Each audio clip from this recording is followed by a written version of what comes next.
त्रिकोलिया थाना क्षेत्र में पूर्व विधायक की जमीन विवाद को लेकर हत्या कर दी गई। देखिए लखीमपुर खीरी से कमलेश कुमार की यह रिपोर्ट।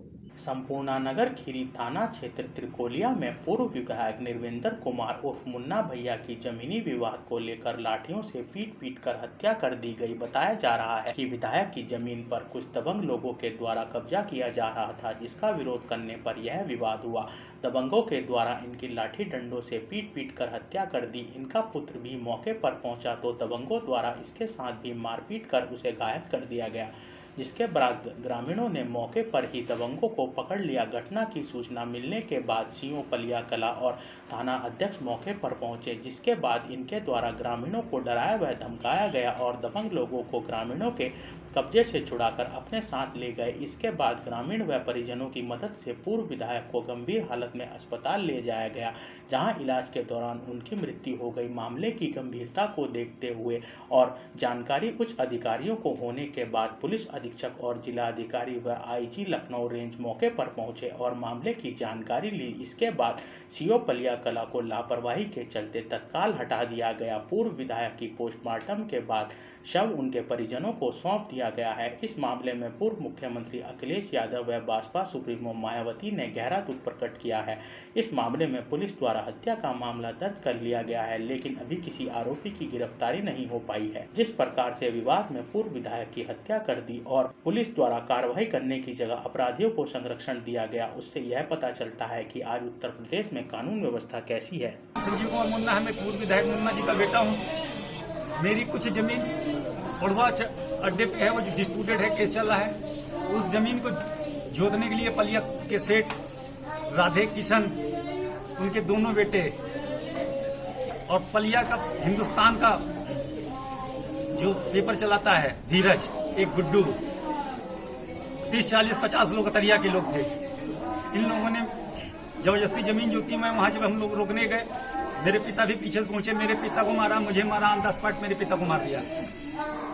जो जिन लोगों ने मारा उन लोगों को मेरे गांव के लोग पकड़ के घर पे ले आए। पलिया सीओ आके जबरदस्ती मेरी माँ पे, मेरी पत्नी पे जबरदस्ती लाठी चला के मेरे उन लोगों को छुड़ा के लेके चला। मेरे पिता की मौके पे ही मौत हो गई। मैं पलिया ले गया, लॉकडाउन की वजह से डॉक्टर कपूर की क्लिनिक बंद थी, सरकारी अस्पताल ले गया।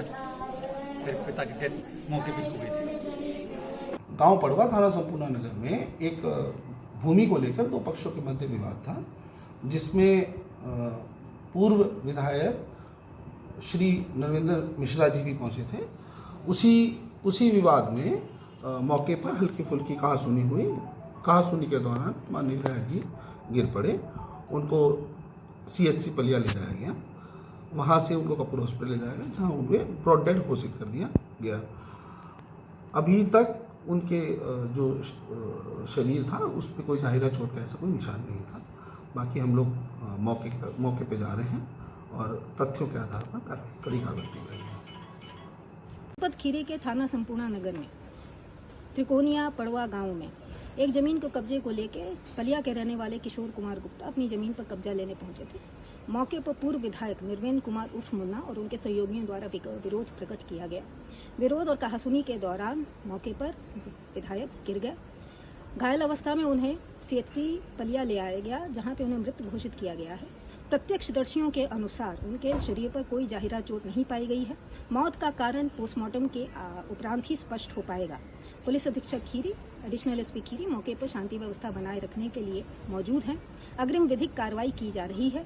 पूर्व में इसी जमीन के विवाद में पूर्व विधायक और उनके बेटे के खिलाफ 107-16 की कार्रवाई भी की जा चुकी है। बिजनौर में अस्थायी जेल से फरार चल रहे 25,000 के इनामी बदमाश को SWAT पुलिस टीम ने मुठभेड़ के बाद गिरफ्तार किया। टीम ने इसके पास एक तमंचा और कारतूस भी बरामद किए। देखिए बिजनौर से यह रिपोर्ट। कोतवाली देहात थाना क्षेत्र की टीम ने कुछ दिन पहले जेल से भागे कैदियों में से एक कैदी को तमंचे व जिंदा कारतूस के साथ मुखबिर की सूचना पर मुठभेड़ के बाद गिरफ्तार कर लिया है। गौरतलब है कि जिला बिजनौर की अस्थायी जेल में कुछ दिन पहले 4 कैदी फरार हो गए थे, जिनमें से एक कैदी कोतवाली देहात क्षेत्र का निवासी था। फरारी के बाद प्रशासन द्वारा इस पर 25,000 का इनाम रखा गया था। रविवार की रात मुखबिर की सूचना के बाद सिकंदरपुर के जंगल में भट्टे के समीप पुलिस ने जाल बिछाया और पुलिस को देखकर अपराधी फरमान ने पुलिस टीम पर फायरिंग करते हुए भागने की कोशिश की, लेकिन पुलिस टीम ने मुठभेड़ के बाद उसे तमंचे व कारतूस के साथ गिरफ्तार कर जेल भेज दिया है। अब तक फरार 4 अपराधियों में से 3 अपराधियों को पुलिस गिरफ्तार कर जेल भेज चुकी है। ले लिया